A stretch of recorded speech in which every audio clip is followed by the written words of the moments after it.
इस व्यक्ति की क्या अटकी डली हुई है जो बेचारा सरेआम सबसे पंगा लेता घूम रहा है। वो चाह रहा है कि एक साथ आकर एक आवाज, उनको पता चलना चाहिए कि बच्चों का भी वोट बैंक होता है, केवल महिलाओं का, किसानों का, इनका वोट बैंक नहीं होता, केवल जाति का वोट बैंक नहीं होता है। छात्र भी एक जात है, छात्र भी एक धर्म है, छात्र भी एक समुदाय है, बस उसे इकट्ठा होना नहीं आ रहा है। नहीं तो ये नेता घुटने टेक दें कि भाई साहब हमें तुम्हारा ही वोट चाहिए, टाइम पे वैकेंसी चाहिए, फटाक से आएगी, अभी हम बिखरे हुए हैं, नहीं हमें लाइब्रेरी में पढ़ना है, हमारा समय बर्बाद होगा। कहां जाओगे पढ़ के तुम?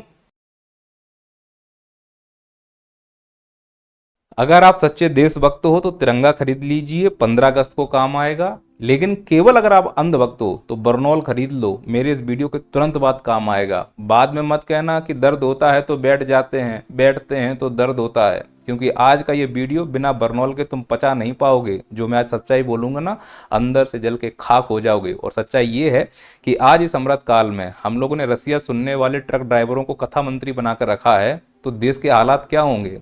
वही होंगे जो हम सोच नहीं पा रहे हैं कि कावड़ यात्रियों को पुलिस माला पहनाएगी और युवा रोजगार मांगने वालों को लाठियां बरसाएगी। और ठीक इसी प्रकार से अगर हम अनपढ़ व्यक्ति को प्रधानमंत्री बना देते हैं, ऐसा मैं नहीं बोल रहा हूं, ऐसा इन्होंने खुद कहा है, सुनिए।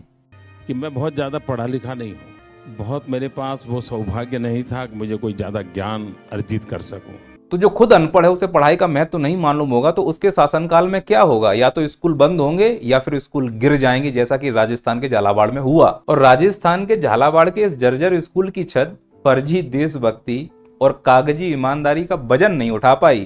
तो जो विकास नोटबंदी और महंगाई के बाद पैदा होने वाला था, किसी को क्या मालूम कि वो विकास इन 7 बच्चों के रूप में इस छत के गिरने से इसी के नीचे दब के मर जाएगा। ये विकास की भ्रूण हत्या है, मैं तो ये कहता हूं। और यहां भी इनको शर्म नहीं आई। उस विकास की अस्थियों को सपनों की चिताओं पर झूठ की आग से और मुआवजे की रस्म निभाकर इन चंडालों ने अंतिम संस्कार कर डाला। अंतिम संस्कार करने के बाद विकास की राख को ये विकसित भारत 2047 रुपये मटकी में भर दिया है और उसके ऊपर अंधविश्वास का कपड़ा डाल दिया, जिससे उसकी राख बाहर ना जाए। पर कुछ अंधभक्तों ने आंखों में पट्टी बांध के रखी हुई है कि अगर राख आएगी तो आंखों में नहीं जाएगी, इसलिए पट्टी नहीं उतार रहे हैं। और जिनके ऊपर धप्पा हो गया है उन्होंने अपनी पट्टी उतार दी है। फिर वो चाहे झालावाड़ का स्कूल हो, चाहे पहलगाम हो, या मोरबी ब्रिज हो, बड़ोदरा ब्रिज हो, जहां भी जिनकी मौतें हुई हैं उन्होंने पट्टी उतारी कि भाई ये विकास के रूप में ठगा जा रहा है, किसी दिन तुम भी ठगे जाओगे, वो भी ठगे गए हैं। और ये है वो ठग, देखो कैसे खीसे आ रहे हैं। और ये है ठगों के सरदार। ये लोग केवल ठग नहीं है, नंबर 1 के कायर भी हैं। सिंगल प्रेस कॉन्फ्रेंस करने की ताकत नहीं है कि जनता को हम जवाब दे दें। नंबर 1 के डरपोक हैं, कभी भी जवाबदारी लेने के लिए आगे नहीं आएंगे। अहमदाबाद में प्लेन क्रैश हुआ, आते ही पहले ये बयान दे दिया कि यह प्राकृतिक घटना है। तो हमने तुम्हें काहे के लिए चुनकर भेजा है? काहे के लिए तुमको पाल रहे हैं? तुम्हारे क्या पटा चिरे जाएंगे? अगर ये प्राकृतिक घटना है तो तुम्हें क्यों चुनकर रखा है हमने वहां पर? और नंबर 1 के ये लोग मतलबी हैं, मतलबी इतने स्तर के कि अपने लड़के बच्चों की, अपने पार्टियों की फुल व्यवस्था होगी। और तुम्हारे लड़के जो वोट देते हैं इन लोगों को, उनके लिए कोई व्यवस्था नहीं। तुम्हारे स्कूल टूटने से मरते हैं तो मर जाएं, क्योंकि उसमें कौन से इनके लड़के बच्चे पढ़ रहे हैं? मुझे बताओ, आज तक जितने स्कूल गिरे हैं उसमें किसी मंत्री का लड़का मरा हो, कोई पुल गिरा हो, कोई मंत्री का लड़का मरा हो? क्योंकि इनके लड़के यहाँ पढ़ते ही नहीं। उन्हें मालूम है भारत की पढ़ाई बकवास है, कोई मतलब की नहीं है। साला इस पढ़ाई को पढ़ के केवल बेरोजगार बन सकते हैं और भीड़ का हिस्सा बन सकते हैं। भारत में केवल और केवल भीड़ का इस्तेमाल जनसंख्या गणना करने के लिए या फिर रैलियों में लगने के लिए या वोट देने के लिए होता है। ज्यादा से ज्यादा होगा तो कोई मूर्ख आके तुम्हारी पर्ची खोलकर वो अपनी दुकान खोल सकता है, इससे ज्यादा तुम्हारा कोई यूज नहीं है। संतानें तो इनकी हैं जो ये बोलते हैं कि अंग्रेजी बोलने में शर्म आनी चाहिए, और सभी के नेता साले विदेश में पढ़ रहे हैं। वहां क्या फारसी संस्कृति बोलते हैं वो लोग? किसका नेता नहीं पढ़ रहा है मुझे बताओ विदेश में? तुम्हारे लड़के पढ़ रहे हैं इस प्रकार के जर्जर स्कूलों में। कार्तिक चौहान, शिवराज सिंह का लड़का अमेरिका में पढ़ रहा है। ध्रुव जयशंकर का लड़का अमेरिका में पढ़ रहा है। आदित्य शंकर, रविशंकर लड़का अमेरिका में पढ़ रहा है। सिंधिया जी का लड़का अमेरिका में पढ़ा। ध्रुव गोयल का लड़का अमेरिका में पढ़ा। राजनाथ सिंह का लड़का ब्रिटेन गया है। शिकायत करनी चाहिए, अमेरिका क्यों नहीं गए पढ़ने? ब्रिटेन क्यों गए? केवल लड़की नहीं, स्मृति ईरानी की लड़की अमेरिका में पढ़ी है, और हमारी निर्मला सीतारमण की लड़की अमेरिका में पढ़ी है। और तुम्हारे बच्चे वहां पढ़ेंगे जो स्कूल गिरने वाला है, और विरोध करेंगे इंग्लिश नहीं पढ़नी चाहिए, इंग्लिश नहीं बोलनी चाहिए। अब समझ में आ रहा है कि अमेरिका में जब डोनाल्ड ट्रंप आकर बोलता है ना कि हमने इतनी बार वॉर रुकवा दी है, क्यों हम अमेरिका में पुत्र पुत्र पुत्र पुत्र करते घूमते हैं? क्योंकि अंदर सब दाल में काला है। देश को सालों ने खोखला करके रख दिया हुआ है, और हम पट्टी बांध के बैठे हैं, हमारी पार्टी, हमारा नेता देशभक्त है, धर्म भक्त है। अरे वो अपनी लाइफ जी रहे हैं, अपने बच्चों को सेटल कर दिया है। तुम्हारे बच्चे साले स्कूल में गिर के मर रहे हैं, और आंखों की पट्टी नहीं खोलना चाहते हो, ये भी स्कूल किसी दिन गिरेगा, तुम्हारे बच्चे खुलेंगे, मरेंगे, तब आंखों की पट्टी खोलना तुम लोग। चलो मैं मान लेता हूं कि ये अनपढ़ हैं, इन्हें शिक्षा से मतलब नहीं, अपने बच्चों को पढ़ा रहे हैं, हमारे बच्चे मर रहे हैं, मरने दो। चलो जिसके लिए ये लोग देश में आए थे कि देशभक्ति का नारा बुलंद करके, वो भी तो नहीं कर पा रहे हैं ये लोग। अभी पहलगांव में 1 साल भी नहीं हुआ अटैक हुए, सबको मालूम है कि गृह मंत्री अमित शाह जी का जो लौंडा है वो बीसीसीआई को कंट्रोल कर रहा है। तो ऐसी क्या जल्दबाजी है कि भारत और पाकिस्तान का मैच इसी साल सितंबर महीने में होने वाला है? भूल गए क्या? खत्म हो गई देशभक्ति? कि केवल देशभक्ति हम ही लोग करें, तुम लोग केवल अय्यासी करो, मन से खड़े होकर हम देशभक्त चिल्लाएं और पीछे बैकडोर से पाकिस्तान को एंट्री दे दो, मरे हमारे लोग और एंजॉय तुम लोग करो। ऐसी देशभक्ति मेरे से ना हो पाएगी। और जो इस देशभक्ति का समर्थन कर रहा है, मेरी नजर में उससे बड़ा कोई देशद्रोही नहीं। मैं तो कहता हूं मेरी नजर में हर वो व्यक्ति देशद्रोही है जो अपनी छवि चिपकाने के लिए दिखावे का विकास कर रहा हो। माननीय प्रधानमंत्री जी जिस क्लास में बैठे हैं ये रियल नहीं है। ये जो खिड़की दिख रही ना, यहाँ पर भी एक स्क्रीन लगाई गई है जिससे कि यहाँ खिड़की दिखे। मतलब क्या हम इस कंडीशन में हैं कि हमारा भारत का प्रधानमंत्री किसी सरकारी स्कूल में जाए, वहां एक्चुअली कंडीशन ना हो, उसमें भी दिखावा करना पड़े? क्योंकि सपने बेच रहे हैं तो सब चीजें दिखावटी हैं, खुद भी दिखावटी हैं और चीजें भी दिखावटी हैं। कितना इसका मजाक बना है कि भारत में कोई ऐसा स्कूल नहीं जिसमें वास्तव में ऐसी ओरिजिनल क्लासरूम हो जैसे कि चाइना में है। ये चाइना की वास्तविक तस्वीर है, सरकारी स्कूल का क्लासरूम है, ये कोई मजाक नहीं है। और हमारे प्रधानमंत्री एक छोटे से क्लासरूम में कहीं टेंट लगवा के फोटो खिंचवा लिया है, मतलब इसमें भी दिखावा। तो हालात तो होंगे ना शिक्षा व्यवस्था के। भारत के सरकारी स्कूलों की बिल्डिंग ये देख लो, कांग्रेस ने बनाई थी, गलती उनकी है। इतनी कमजोर बिल्डिंग क्यों बनाई? क्योंकि वर्तमान में भाजपा ने सिर्फ और सिर्फ भाजपा के हेडक्वार्टर बना पाए हैं। सरकारी स्कूल तो बनाना बहुत दूर की बात है, या तो बंद कर रहे हैं या टूट रहे हैं खुद से ही। एक सरकारी स्कूल का उद्घाटन बता दो प्रधानमंत्री जी ने किया हो जिसका उन्होंने रिबन काट दिया हो। वही पुराने स्कूल उनको बंद करने की तैयारी की जा रही है, क्योंकि अब उसका प्राइवेटाइजेशन होगा। स्कूल बंद होंगे, टूटेंगे, तभी तो प्राइवेट स्कूल्स आगे आ पाएंगे, अपने मित्रगणों को वो ठेका दे पाएंगे। ये भारत के सरकारी स्कूलों की और ये चाइना का सरकारी स्कूल। यहाँ के गांव के बच्चों के लिए 5 मंजिला एडवांस स्कूल है। उस स्कूल का भाई एक एक करके व्यू आपको देखने को मिलेगा इस वीडियो में। हम अंदर पधार चुके हैं और ये भाई पहला फर्स्ट इंप्रेशन है स्कूल का, बहुत ही लाजवाब। मैंने भाई ऐसा पहले कभी नहीं देखा प्राइमरी स्कूल। दोस्तों आप पूछा करते हो स्कूल दिखाओ भाई चाइना के, तो ये देखो भाई स्कूल है चाइना के। जिस स्कूल में खड़ा हूँ ये प्राइमरी स्कूल है। अब यहाँ की साफ सफाई देखो, व्यवस्था देखो, यहाँ पे खेलने की ये सारी चीजें हैं, चलने को ये, दौड़ने को ये सारा है। और ये देखो इसके स्कूल के बिल्डिंग्स देखो भाई, ये है प्राइमरी स्कूल। तो मैं मानता हूं ना कि जिन लोगों ने हमें सपने दिखाए हैं और वो सपने अगर पूरे नहीं कर पा पाए हैं, झूठे सपने दिखाए हैं, वो देशद्रोही हैं। वो अधिकारी देशद्रोही है जिसके चलते यहां पर ये बिल्डिंग टूटी है और इन मासूमों की हत्या हुई है। वो नेता देशद्रोही है जिसके क्षेत्र में ये स्कूल था, और वो नेता है वसुंधरा राजे का लड़का, सांसद है वहां पर, और ये खुद मुख्यमंत्री रही हैं। इतने साल तुमने क्या किया? स्कूल जर्जर का जर्जर ही बना रहा और बाद में आके बोल रही हो कि इस पर राजनीति नहीं होनी चाहिए। राजनीति, यहां के सांसद को जूतों से लेकर मारना चाहिए। 7 लोगों की मौत गई, इसमें राजनीति की बात कर रहे हो? सांसद किस लिए चुना तुम्हें हमने? इस 7 में से पता नहीं कौन क्या बनता, और राजनीति नहीं होनी चाहिए। क्या बेशर्मी इस देश में चल रही है। और उससे बड़ा गद्दार और देशद्रोह तो ये यहाँ की मीडिया है। ये दलालों और दलालिनियों को देखो, साले मेकअप लगा के एसी रूम में बैठ जाते हैं, जमीन पर क्या हो रहा है पता ही नहीं है। तो इन्हें तो वही दिखाने को कहा जाएगा जो देश में चल रहा है। इस देश में क्या चल रहा है मुझे बताओ। कहीं प्रधानमंत्री किसी स्कूल का उद्घाटन करने गए हो? बताओ। प्रधानमंत्री जो करते हैं बस वही दिखा पाएंगे। क्या करते हैं हमारे प्रधानमंत्री जी? सिर्फ रोड शो करते हैं। मैं दर्जनों फोटो दिखा दूं इनकी रोड शो को लेकर, दर्जनों फोटो दिखा दूं मैं रोड शो को लेकर। क्या हमने रोड शो करने के लिए इनको चुना है? मुझे कोई भी 10 फोटो भेज दो कि इन्होंने स्कूल का उद्घाटन किया, रिबन काट रहे हैं, सिर्फ 10 फोटो भेज दो मुझे कोई। मैं दर्जनों फोटो ऐसे दिखा सकता हूं। मैं दर्जनों फोटो दिखा सकता हूं कि धर्म के नाम पर मंदिर मंदिर घूम रहे हैं, अपने आप को भगवान और भक्त घोषित करने में लगे हुए हैं। कोई 10 फोटो दिखा दो कि इन्होंने हॉस्पिटल का उद्घाटन किया हो, सिर्फ रिबन काट रहे हो। 10 फोटो दिखा दो मुझे। और कोई बोलता है फिर सरकार से सवाल क्यों पूछ रहे हो? क्योंकि सरकार नहीं है, ये मोदी सरकार है। अगर नाम मोदी है तो सवाल भी मोदी से होगा। यहां कोई मंत्री नहीं है, यहां वन मैन शो नहीं है, वन मैन रूल है, और उस देश में चल रहा है। तो जब देश की यह हालत होगी तो शिक्षा व्यवस्था कहां जाएगी? अरे मैं कह रहा हूं चलो तुम सरकारी स्कूल नहीं कर पा रहे, तुम्हारी हैसियत भी नहीं है, औकात भी नहीं है, क्योंकि तुम उतने पढ़े लिखे नहीं हो, तुम्हें पढ़ाई का महत्व नहीं मालूम, तो नए स्कूल बनाने की तुम्हारी औकात नहीं है। तुम बीजेपी हेडक्वार्टर बना सकते हो, ये कंफर्म है, और बना रहे हो दम से। दम से भ्रष्टाचार हो रहा है सिर्फ इस बात के लिए कि बीजेपी हेडक्वार्टर बन जाए, बीजेपी के जो नेता हैं वो मजबूत हो जाए, उनके लड़के विदेश पढ़ के आ जाए, बस यही तुम्हारा लक्ष्य है। देश को विकसित करना तुम्हारा लक्ष्य नहीं है। अगर होता, देश के हालात नहीं होते। भारत के अधिकांश सरकारी स्कूल जर्जर कंडीशन में, अभी तक उन पर ध्यान ही नहीं दिया गया। इतना भ्रष्टाचार, ना खाऊंगा ना खाने दूंगा, लोग पैक करके ले जा रहे हैं। अब क्या आंखें नहीं खोलोगे? और फिर कहते हो कि सवाल नहीं पूछा जाए। क्यों नहीं पूछूं? किसी के बाप का देश है क्या ये? मैंने भी टैक्स दिया, मेरा भी देश है ये।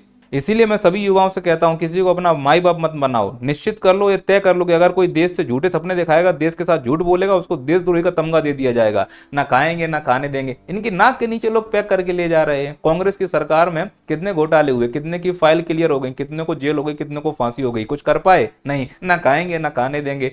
वर्तमान सरकार में कितने घोटाले हो रहे हैं, कुछ हो पाया? बताओ, व्यापम घोटाले का क्या हुआ? कुछ नहीं हो पाया। जो नीट के पेपर लीक हुए, कौन सी प्रोसेस तुमने कर ली? अरे तुम्हें बैठाया इसीलिए है कि व्यवस्थाएं हो पाए, नहीं हो पा रही हैं। चुनाव में तो हो जाती है ना। क्यों हो जाती है चुनाव में व्यवस्था? क्यों नहीं लीक होता है? क्यों नहीं दिक्कत होती है?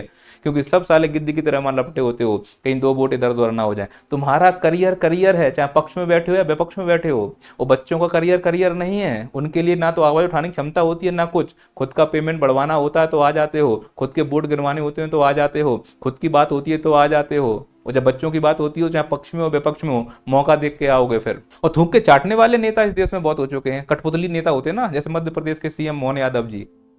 मतलब आश्वासन ले लिया, लिखित में दे दिया कि हम बच्चों की मांगों को पूरा करेंगे। बेचारे बच्चे दिन भर बैठे रहे और बाद में पलट गए। तो जो नेता थूक के चाट रहे हो, अगर ये मन से खड़े हो, कोई बाद में भाषण देते समय अगर कोई वादा कर दें, तो ऐसे थूक के चाटने वाले नेताओं पर भरोसा नहीं करना है। हम टैक्स देते हैं इस देश में। उस टैक्स के दौरान जब फॉर्म भर रहे होते हैं किसी एग्जाम का, तो हम चाहते हैं हमें वो सुविधाएं मिलें, पर वो सुविधाएं नहीं मिल रही हैं। और एसएससी में यह पूरी तरह से उजागर भी हो रहा है। एसएससी देने वाले बच्चे बोल रहे हैं स्कैम हो रहा है, सरकार सुन ही नहीं रही। क्यों? सरकार खुद इसमें इन्वॉल्व है, कमीशन मिलता होगा ना। तो सर कौन कमीशन खा रहा है? जो इससे संबंधित विभाग या मंत्रालय होगा। भाई कौन इन परीक्षाओं को कराने की जिम्मेदारी लेता है? तो जवाब आता है डीओपीटी। अब इसका अध्यक्ष कौन है? उत्तरी की मोदी जी का भी फोटो है इसमें। इसका मतलब मोदी जी भी इसमें इन्वॉल्व है। अब 2 ही कारण हो सकते हैं, या तो मोदी जी के पास समय नहीं है काम करने के लिए, या मोदी जी काम नहीं करना चाहते हैं, या मोदी जी ये लेके काम करते होंगे। इसीलिए तो इस प्रकार के एसएससी में स्कैम हो रहे हैं। कहीं तो इतना बड़ा स्कैम हो रहा है, मोदी जी को खबर ना हो। खैर खबर कहाँ से हो? विदेश से आते हैं, फिर रैली करने जाते हैं, फिर रोड शो करते हैं, फिर मन की बात करते हैं। तो इनके पास टाइम कहाँ मिलता है इस प्रकार की बातों को करने के लिए, है ना। जितना इन्हें काम दिया गया उस काम को करने के अलावा वो सब काम कर रहे हैं इस देश में। तो घूमने का पैसा कहाँ से आता है? पीएम केयर फंड है ना। ये पीएम केयर फंड नहीं है, पर्सनल मेरा फंड है। इसकी जानकारी नहीं दी गई है। नाम है पीएम केयर फंड, पैसा हम लोगों का है, लेकिन बताएंगे नहीं इसका पैसा कहाँ जा रहा है, उसमें कितना पैसा है। तो यही तो मैं पूछना चाह रहा हूं कि इस देश में जो हो रहा है, मैं कैसे किसी को ईमानदार और देशभक्त घोषित कर दूं जब अपने आप की जानकारियां छुपाई जा रही हैं। अपने आप में जानकारी छुपाना देशद्रोह है, मैं ये कह रहा हूं आपसे। पब्लिक कीजिए इन सब चीजों को, नहीं तो आपके ऊपर देशद्रोह का मुकदमा हो सकता है। और जब सरकारें बदलेंगी तो निश्चित रूप से आपके ऊपर ईडी की जांच बैठाई जाएगी। पर चूंकि सब जानते हैं मिली भगत है। जब कांग्रेस थी तो ऐसा लग रहा था बोफोर्स घोटाला या लालू पे चारा घोटाला या जहां भी जिसका घोटाला हुआ था, लग रहा था आ गए हैं साहब, सब कुछ ठीक कर देंगे। पता चला कि सब बरी हैं, कोई दिक्कत नहीं है, मस्ती काट रहे हैं, पैरोल पे घूम रहे हैं, चुनाव रैलियां कर रहे हैं। मतलब सांठ गांठ है। ये कह रहे हैं कि हमने तुम्हें छोड़ दिया है, जब तुम्हारी सरकार आए तुम हमें छोड़ देना, है ना। और हम ऐसे ही जनता को मूर्ख बनाते रहेंगे, पैसा पूरा खा जाएंगे, एंजॉय करेंगे, बढ़िया देशभक्ति के नारे देंगे, ना अच्छे से एग्जाम करा पाएंगे और ना ही अच्छे स्कूल बनवा पाएंगे, ना पढ़ेंगे, ना ये सवाल पूछेंगे, रैलियों में आएंगे। वो आ रहे हैं, भविष्य में भी ऐसा होता रहेगा। इक्का दुक्का लोग हैं जो इस प्रकार की आवाज उठा रहे हैं। जो एसएससी स्कैम हो रहा है उसके लिए अभिनव सर आवाज उठा रहे हैं। क्या कमी है अभिनव सर के लिए? समझिए, कितने बड़े टीचर हैं, कितना उन्होंने अपनी व्यवस्थाएं कर ली हैं, जीवन अच्छा चल रहा है। तो ऐसी क्या उनको आवश्यकता पड़ेगी इस प्रकार की चीजें कर रहे हैं? चुनाव लड़ना है उनको, अच्छी बात है, इस प्रकार का टीचर का चुनाव लड़े, सिस्टम में पढ़े लिखे लोग आना चाहिए। पर ये तो उनका मुद्दा भी नहीं दिख रहा है।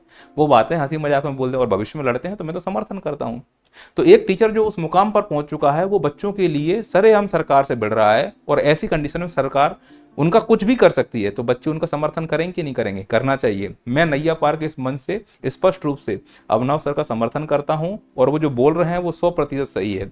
अगर जरूरत पड़ती है तो हम दिल्ली भी जाएंगे और सरकार के कान में जाके कू करके बोलेंगे कि जाग जाओ, हालत खराब है हमारी।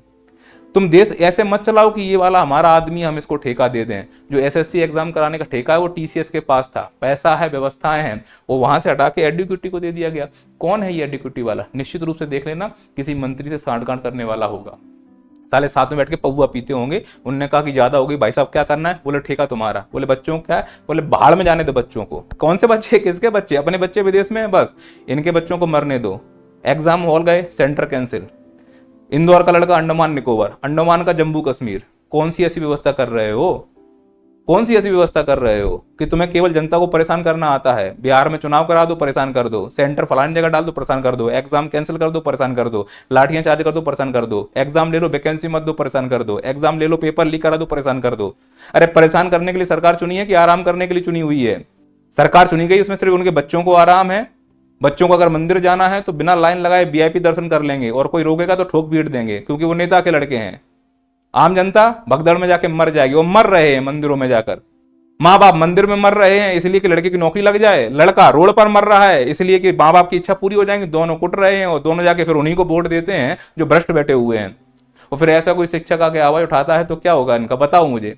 तो मैं चाहता हूं कि ऐसे शिक्षक जो सरेआम आवाज उठा रहे हैं उनका समर्थन किया जाए। सभी एजुकेशन से संबंधित जो लोग हैं उनसे कहना चाह रहा हूं, आइए एक साथ, लगेगी आग तो आएंगे कई घर इस जद में, इस घर में अकेला हमारा मकान थोड़ी है। इस व्यक्ति की क्या अटकी डली हुई है जो बेचारा सरेआम सबसे पंगा लेता घूम रहा है? उनको पता चलना चाहिए कि बच्चों का भी वोट बैंक होता है, केवल महिलाओं का, किसानों का, इनका वोट बैंक नहीं होता, केवल जाति का वोट बैंक नहीं होता है। छात्र भी एक जात है, छात्र भी एक धर्म है, छात्र भी एक समुदाय है, बस उसे इकट्ठा होना नहीं आ रहा है। नहीं तो ये नेता घुटने टेक दें कि भाई साहब हमें तुम्हारा ही वोट चाहिए, टाइम पे वैकेंसी चाहिए, फटाक से आएगी, अभी हम बिखरे हुए हैं, नहीं हमें लाइब्रेरी में पढ़ना है, हमारा समय बर्बाद होगा। कहां जाओगे पढ़ के तुम? वैकेंसी आए तब तो पढ़ोगे, पेपर हो तब तो रिजल्ट आएगा। निकलो उससे बाहर, अपने हक की लड़ाई लड़ो। ऐसे इंसान बार बार नहीं आते हैं। और सोचो अगर इंसान का मनोबल टूट जाए, कोई साथ में ना खड़ा हो तो क्या मिलेगा? कल से बोलना बंद कर देगा। उसने अच्छा खासा कमा लिया है, बिंदास है, फिर भी वो हम लोगों के लिए खड़ा हुआ है, तो खड़े होना चाहिए ना। मैं सभी कोचिंग वालों से बोलना चाहता हूं, छोड़ो डर, सामने आओ। डर गए तो मर गए, मर ही रहे हो, बचे कौन से हो? और मरने के चक्कर में फिर धर्म के भरोसे बैठे हुए हो। धर्म के ठेकेदार तो ट्रक के ड्राइवर है, मालूम ही है सबको। जैसे कि ये सेक्सी बाबा, मतलब ऐसा लगता है जैसे अभी जस्ट मेकअप रूम से बाहर आए, बढ़िया फेशियल करा के। ये पहले ट्रक में रसिया सुनते होंगे, जो रसिया गाने चलते हैं ना उस टाइप के। बाद में अचानक से इन्हें ज्ञान की प्राप्ति हुई, इन्हें समझ में आ गई जनता मूर्ख है, बस उसको मूर्ख बना के रखना, अपन बाबा हो जाएंगे। भाई बाबा हो गया, पर अंदर जो घुसा हुआ है वो कैसे निकले? रसिया घुसा है ना अंदर, वो रसिया निकलता है बातों की भावना से। उसको लग रहा है कुछ भी बोल दिया जाए, देश में मूर्ख है, एक माफी मांग लेंगे सब ठीक हो जाएगा। पहले इसका बयान सुनो, ये क्या कह रहा है। लाते हैं 25 साल की, अब 25 साल की लड़की 4 जगह वो मुंह मार चुकी होती है, सब नहीं पर बहुत। और वो 25 साल की जब तक आती है तो पूरी जवान होके आती है। जब जवान होके आएगी तो स्वाभाविक है कि वो अपनी जवानी कहीं ना कहीं तो वो उसकी जवानी फिसल जाएगी। समझ रहे हो बयान देखकर कितना अनुभव होगा इस व्यक्ति को? और अपने आप को बाबा बोल रहे हैं। गृहस्थ जीवन तुम जी रहे हो, चमक के बैठे हुए हो, बस यहाँ पे एक तिलक लगा लेना, भगवा पहन लेना और बन गए बाबा। इस देश में बाबा बनना कितना आसान है। ना मंत्र मालूम, ना वेद मालूम, ना पुराण मालूम, ना ज्ञान मालूम, बस आके बकलोली करवा लो। बकलोली कर रहे हैं। ये धर्म का मजाक बनाए लोगों को, हमने भगवान बनाकर बैठा हुआ है, तो क्या होगा इस देश का? वही हो रहा है जो हो रहा है। फिर स्कूल को गिरने दो, पुलों को गिरने दो, सड़कों को धंसने दो, एयरपोर्ट को टूटने दो, तुम बेरोजगार रहो। विदेशों में नेताओं के लड़के पढ़ रहे हैं, जैसे बाबा मक्कारी काट रहे हैं, देश आगे जा रहा है। इसे धर्म की रक्षा कहते हो तो कह लो, इसे देश का विकास कहते हो तो कह लो। अच्छी बात यह है कि देश में महंगाई कम हो गई है, 2.1% हो गई है। अब 2.1% सिर्फ कागजों पे हुई है। पेट्रोल डीजल अभी भी वहीं का वहीं है, तेल अभी वहीं का वहीं है। बोलते हैं जूता सस्ते हो गए, कपड़े सस्ते हो गए। ये खरीदेगा कौन? कौन खरीदेगा ये?